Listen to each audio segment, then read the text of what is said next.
Nous sommes donc dans Shmuel Bet, Perek Yudzaïn, chapitre 17. Donc on a vu dans les chapitres précédents comment Avshalom se rebelle contre son père, comment Avshalom a réussi à rallier à sa cause le peuple d'Israël, d'une part, tandis que David Améler, lui, il est accompagné par ses troupes de fidèles qui l'ont toujours suivi depuis même l'époque où il devait fuir Shaoul.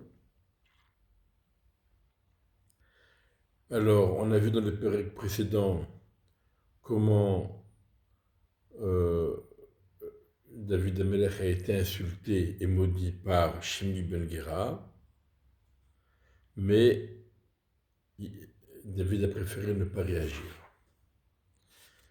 Alors, on a vu qu'il était accompagné, on a vu aussi comment David a été trompé par Tziva. Tziva qui est le serviteur de Méphibosheth et qui a fait croire à David que Méphibosheth se rallie à la cause d'Avshalom, alors que lui, Tziva, reste fidèle à David, et David a pris content des propos de Tziva, et il a donné à Tziva tous les biens de Méphibosheth. Il fait donc de Tziva un patron. On a vu que était resté fidèle à David Hushai Ha'arki. Alors Hushai Ha'arki était un sage qui est resté fidèle à David, mais David lui a demandé de rejoindre Avshalom en tant qu'espion, ainsi que Eviatar et Tzadok, qui étaient les grands Kohanim.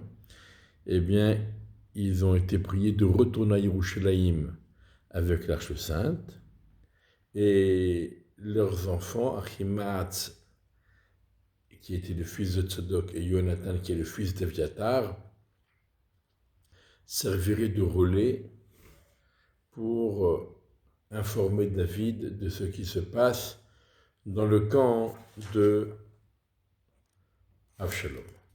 Donc on a vu comment Hushai Ha'arki, à la demande de David, est retourné se mettre aux ordres d'Avshalom, mais en vérité, il reste un espion à la solde de David. Alors, Vayomer Achitophel el Avshalom, Achitophel qui était le premier conseiller de David, par contre, lui, il a rejoint Avshalom. Il ne faut pas oublier que Achitophel était le grand-père de Bathsheba,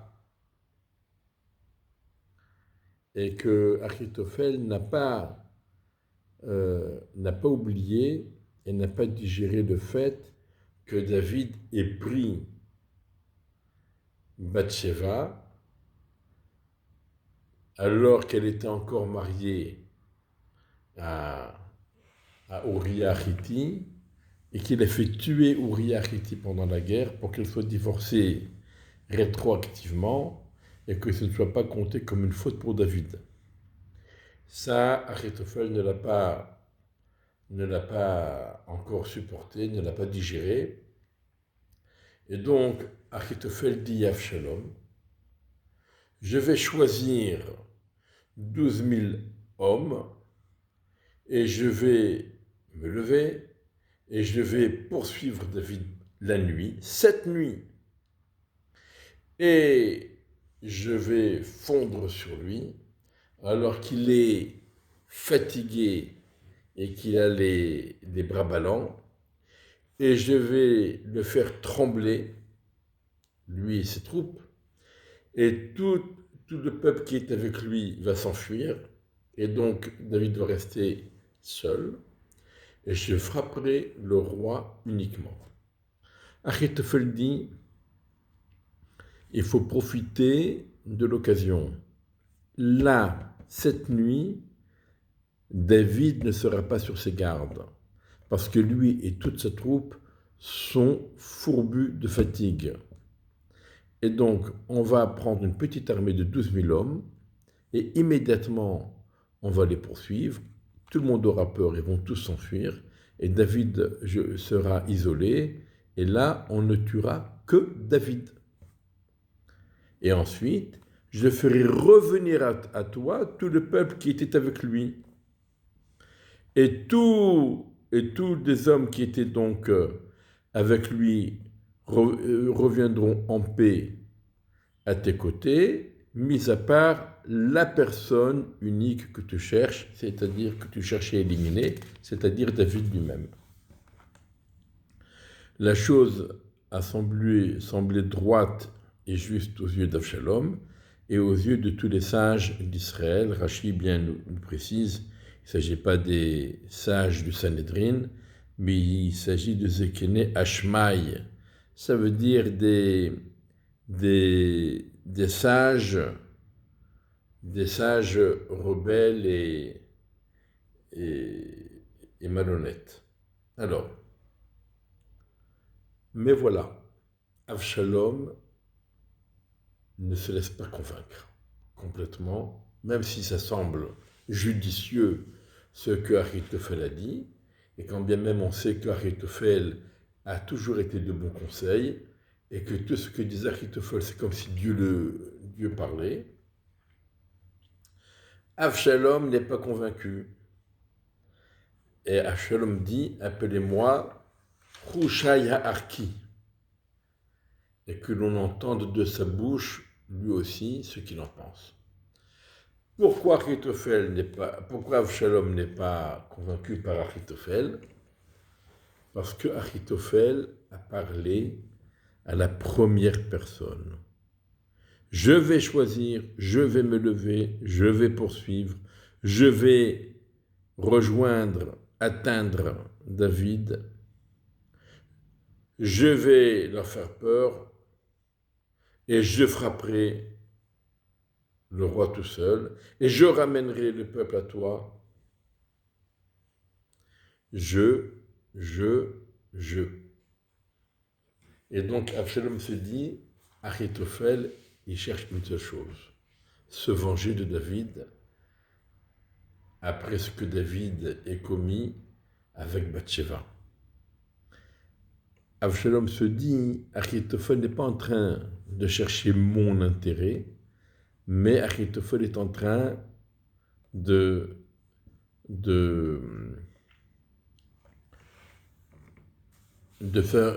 chercher son propre intérêt à lui, se venger de David. Et donc, il se méfie, et donc il appelle Hushai Ha'arki. Il va y avoir Hushai et Avshalom. Hushai est venu chez Avshalom, et Avshalom lui a dit, voici ce que propose Ahitophel, est-ce que nous allons agir selon son conseil? Et sinon, propose-toi aussi quelque chose. Et donc Hushai Ha'arki a très bien compris le conseil de Ahitophel, de profiter du moment, de l'effet de surprise et de la fatigue de David et de ses troupes en allant attaquer cette nuit-là.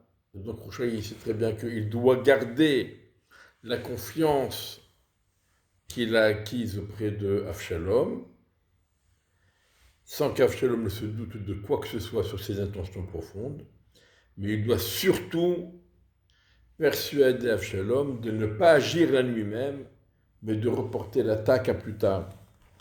Donc Hushai dit à Avshalom, le conseil que t'a donné Ahitophel, cette fois-ci, n'est pas un bon conseil. Ça veut dire, Hushai Ha'arki ne va pas dire Ahitophel c'est un imbécile. Non. Ahitophel n'est pas idiot, on le sait. Ça ne sert à rien de le faire passer pour ce qu'il n'est pas. Mais même quelqu'un de très très très intelligent, ça peut lui arriver de se tromper. Cette fois-ci, Ahitophel s'est trompé. Et évidemment, Avshalom se dit, effectivement, ça veut dire que Ahitophel cherche son intérêt personnel avant l'intérêt d'Avshalom. Et donc, c'est possible que Ahitophel ait été aveuglé par son désir de vengeance et que cette fois-ci il se soit trompé. Et donc Rouchaï dit, tu connais ton père et tu connais ces hommes. Ce sont des héros. Ils ont l'âme amère comme un ours dont les enfants ont été tués. Et il se trouve dans le champ et il va sauter sur la première proie qui se présente à lui. Tellement il est énervé et ça veut dire, ils vont rien compter. Ne va pas t'imaginer qu'ils sont tous en train de dormir parce qu'ils sont fatigués. Pas du tout. Ce sont des hommes qui sont aguerris et ce sont des hommes qui en veulent à la terre entière. Dès que l'occasion se présentera, ils vont se défendre et ils vont se battre et ils vont massacrer tout le monde. Et ton père est un homme de guerre. Il ne va pas laisser le peuple dormir. Il sait très bien qu'il y a des risques. Ton père te connaît, et il connaît Achitophel, il connaît tout le monde. Il sait très bien, c'est un très bon stratège. C'est-à-dire, toi, Avshalom, tu ne connais rien à la guerre, tu n'as jamais fait la guerre, mais ton père David est un homme de guerre. Et voici maintenant, il s'est caché. Il s'est caché dans une grotte, ou dans un trou, ou dans un endroit quelconque. Il n'est pas resté, il s'est pas mis à la merci de tout le monde. Il s'est caché. Et ce sera lorsque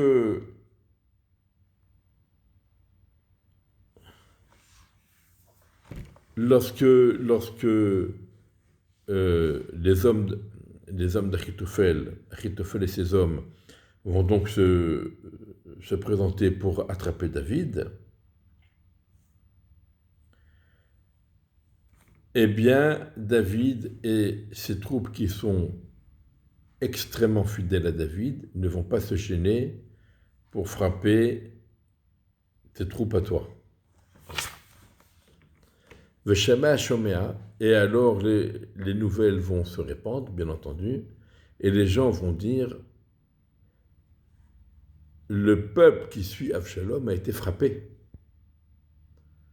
Et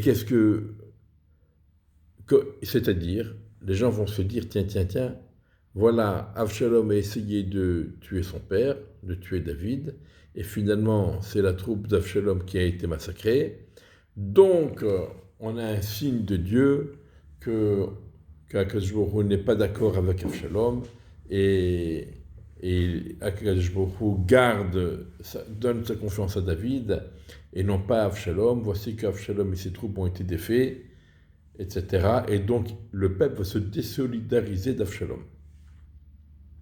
De plus, Ve'ogam ben Hayil, ton père c'est un héros. Ve'ogam ben Hayil, Asher libo kelev ha'aryeh, Messimas, c'est un héros qui a le cœur comme le cœur du lion, et il va, ça veut dire la personne qui entendra ce qui s'est passé et ta défaite. Cette personne-là, c'est pas n'importe qui, puisque Achitophel a dit qu'on allait choisir 12 000 soldats. On n'allait pas les prendre n'importe qui, on les choisit. Donc ce soldat aura été un soldat qui était choisi par Achitophel, et quand il va raconter ce qui s'est passé, eh bien il va liquéfier le cœur des Béné Israël. Tous les Béné Israël vont avoir peur, et ils vont se désolidariser donc d'Avshalom, qui Yodeya Kol Israël, car tout le peuple d'Israël sait, qui Gibor Avicha, au Bnei Hayil Asherito, que ton père est un héros, ainsi que tous les soldats qui sont avec lui. Ça veut dire que les gens vont comprendre que tu ne fais pas le poids devant ton père. Et donc, qu'est-ce que je te conseille? Alors, mon conseil, je te conseille, au contraire, de ne pas se contenter de la qualité, parce que la qualité, tu ne l'auras pas. La qualité, elle est chez David et chez ses hommes. Alors, à la place de la qualité, il faut la quantité. Donc il faut rassembler à toi tout Israël, depuis Dan jusqu'à Beersheba, comme le sable qui se trouve en quantité énorme sur les rivages de la mer. Et toi, tu seras à la tête de la bataille. Donc ici, premièrement, la quantité, des multitudes de soldats, comme le sable. Et deuxièmement, le kavod. Toi, tu seras le chef d'armée. Achitophel ne voulait pas qu'Avshalom participe à la guerre parce qu'il avait peur qu'Avshalom, au dernier moment, ne se dégonfle devant David. Donc il a dit, moi je m'en occupe, je gère. Alors que Hushai dit, non, non, non, non, toi tu seras le chef. Toi tu seras en première ligne, c'est toi qui seras le chef, et tu seras accompagné par des centaines de milliers de soldats, et nous irons sur lui, nous le rejoindrons, nous fondrons sur lui, car Hatamekomod Hashanim Tsasham, ça veut dire on va couvrir toute la surface de la région où David est en train de se cacher, si bien qu'il n'aura nulle part où aller,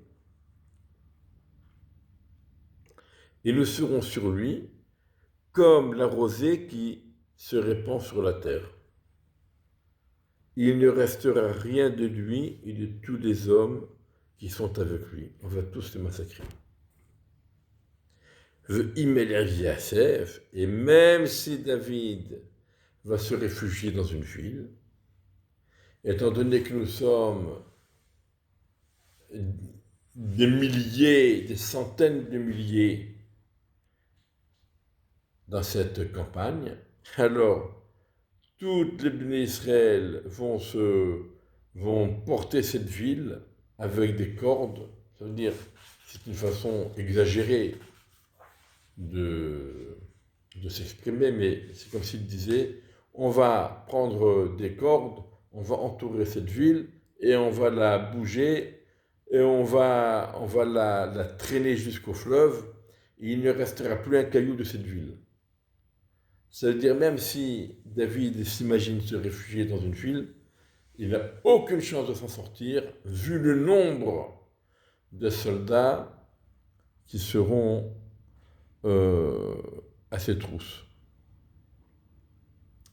Avshalom et tout le peuple d'Israël qui était avec lui, donc, Avshalom a dit, le conseil de Hushai et Arki est meilleur que le conseil d'Achitophel.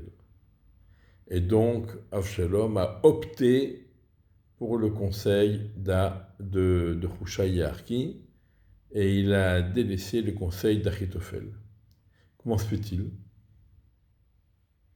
Tout simplement, Vachem Tziva, la faire et Achitophel Atova, c'est Dieu qui a ordonné, ça veut dire c'est Dieu qui a insufflé dans l'esprit d'Avshalom de rejeter le conseil d'Achitophel, qui est en vérité était le bon conseil, pour Avshalom en tout cas. C'était le meilleur conseil pour Avshalom, c'était celui d'Achitophel. Et pourquoi Akadosh a insufflé cette idée dans la tête d'Avshalom? C'était c'est parce qu'Akadosh voulait de la sorte punir Avshalom. Donc maintenant que le danger imminent est écarté, Hushai dit à Tzadok et Aviatar les Kohanim. Ainsi, comme ça et comme ça, Achitophel a conseillé Avshalom et les sages d'Israël. Et voici, et moi, mon conseil, c'était comme ça et comme ça. Donc pour qu'il donne les deux, puisque le conseil d'Achitophel n'est pas retenu, alors il n'avait pas besoin de le mentionner. Hushai Yarki est très prudent. Et dit, on ne sait jamais, avec Avshalom, il peut changer d'une minute à l'autre et se décider à à reprendre le conseil d'Achitophel. Donc, on va donner à David les deux options, les deux conseils qui ont été donnés, et qu'il sache se préserver et se protéger. Et maintenant, envoyez très vite et faites dire à David en lui disant « Ne reste pas pour la nuit dans les plaines du désert, mais tu dois traverser le Jourdain, de peur que ce soit de peur que ce soit un massacre pour le roi et pour le peuple qui est avec lui. Ne traîne pas, tu dois quitter tout de suite, fatigué ou pas fatigué, il faut partir. » Et Yonatan et Achimaat, donc les enfants des deux Kohanim, Tzadok et Aviatar, eux, ils se tenaient à En-Rogel. C'était là-bas le lieu de rendez-vous. Et la servante est allée, elle leur a dit, afin qu'eux puissent aller à leur tour et dire au roi David, car ils ne pouvaient pas se montrer dans la ville. Donc, les choses ont été faites ainsi, sauf un jeune homme, un soldat, les a vus. Et il a compris que ce sont des espions à la solde de David, et ils vont tout raconter à David. Alors ce soldat est allé, il a raconté à Avshalom ce qui s'est passé. Alors les deux, ils ont compris qu'ils se sont fait remarquer. Donc ils se sont dépêchés d'aller. Ils sont allés dans la maison d'un homme, d'un personnage dans le village de Bachurim, et qui avait un puits dans sa cour. Ils sont descendus dans le puits pour se cacher dans le puits. Et la femme, elle a pris donc une sorte de voile, une sorte de bâche. Elle l'a posée sur l'ouverture du puits. Et elle a mis par-dessus des céréales à sécher. Et donc c'est devenu méconnaissable. Les serviteurs d'Avshalom sont venus chez cette femme, dans sa maison. Ils lui ont dit où se trouve Achimaat et Yonatan. Elle leur a dit, et la femme leur a dit, Avru Michalamayim. Ils ont déjà dépassé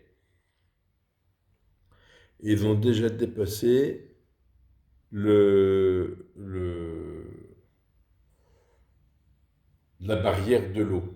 C'est-à-dire ils ont déjà traversé le Jourdain. Ils les ont cherchés, ils ne les ont pas trouvés, ils sont revenus à Yerushalayim. Ce fut après que donc, les chercheurs sont repartis.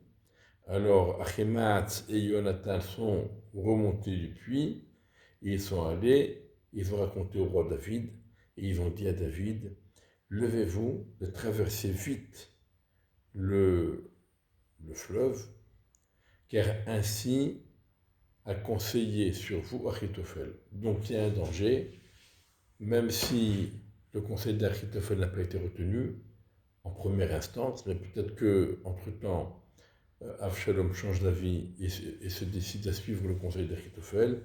Donc il faut tout de suite partir. David s'est levé et tout le peuple qui était avec lui.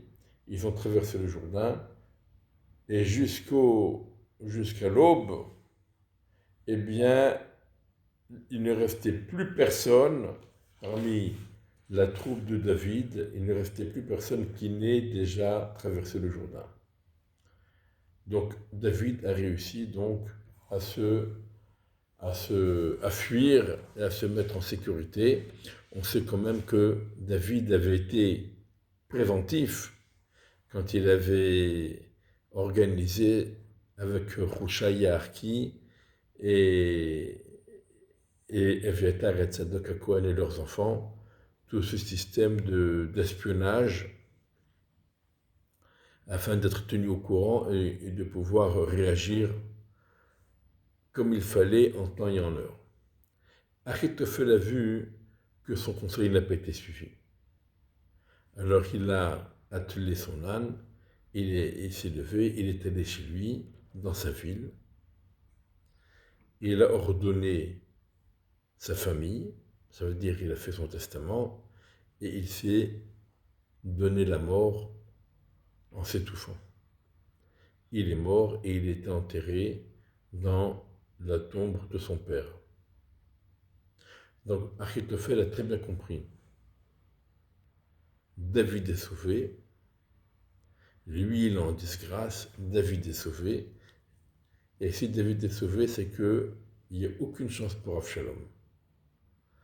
David doit reprendre le pouvoir très vite, et il condamnera Achitophel pour s'être rebellé contre le roi. Or, mourir pour mourir, autant sauver, c'est bien.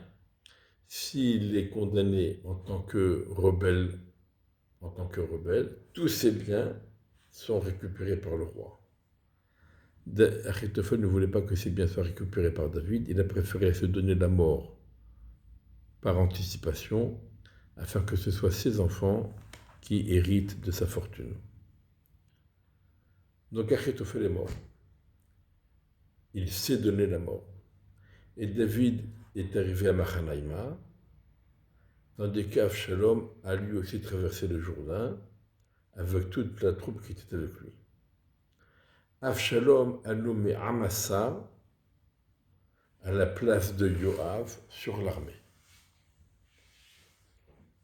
Amasa ben Ish. Amasa était le fils d'un personnage, et son nom c'était Yitra Israéli, qui s'était marié avec Avigail, la fille de Nahash, la sœur de Tserouia, la mère de Yoav. En 2 mots, Nahash, c'est Yishai. Et pourquoi on l'appelle Nahash? Tout simplement parce que Yishai était un tellement grand tzaddik qu'il est mort uniquement des conséquences de la faute originelle que le serpent avait trompé Adam et Chava. Et donc Amasa est le fils de Yitra,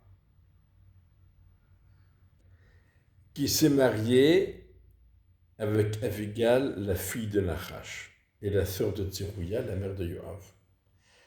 Tserouia et Avigal sont sœurs.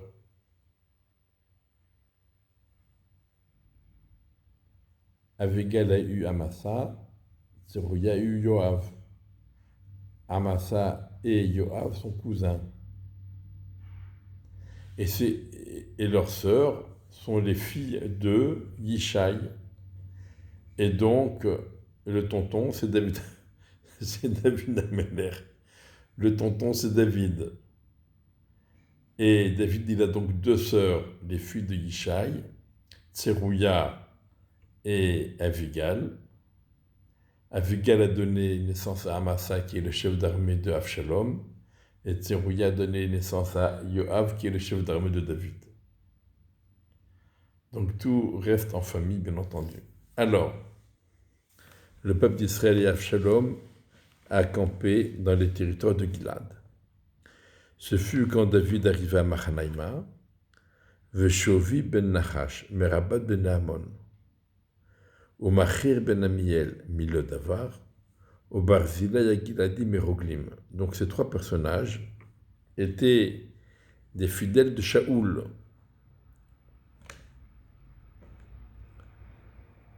Eh bien, ils ont rejoint David et ils lui ont apporté Mishkav. Mishkav, ça veut dire de la literie, des paillasses. Vesapot,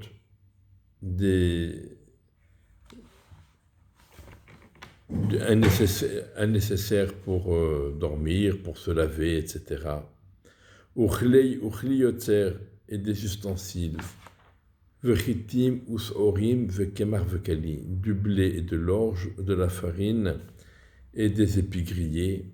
Uful va'adashim, et foul c'est les fèves, va'adashim les lentilles, vekali, grillées, ça veut dire on les transformait en en galettes de blé, galettes d'orge, galettes de lentilles, etc.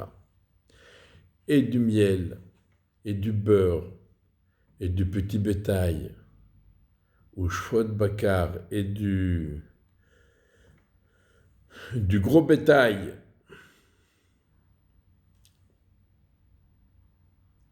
Alors, ou chouot bakar, ça veut dire des fromages, de lait, du gros bétail, du camembert, de l'emmental, etc.